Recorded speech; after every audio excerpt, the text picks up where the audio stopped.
Just like Terra Madre, the living earth, the Mother Earth, was reduced to terra nullius, the empty earth, the living seed, the very source of life, the very beginning of food, was reduced to an empty container, to be genetically modified, to now genetically edited.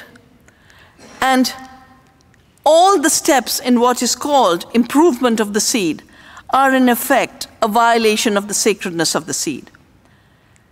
For me, the seed is the ultimate sacred, because it is the very expression of self-organization.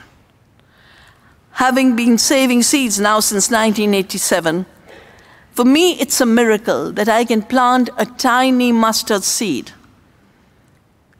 and it'll give me 1,000 mustard seeds. And meantime, it'll give me the greens with which I make the saag. It'll give me the oil seeds that I'll be able to cook with.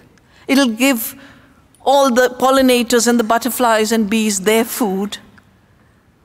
One little seed holds all of this potential of abundance.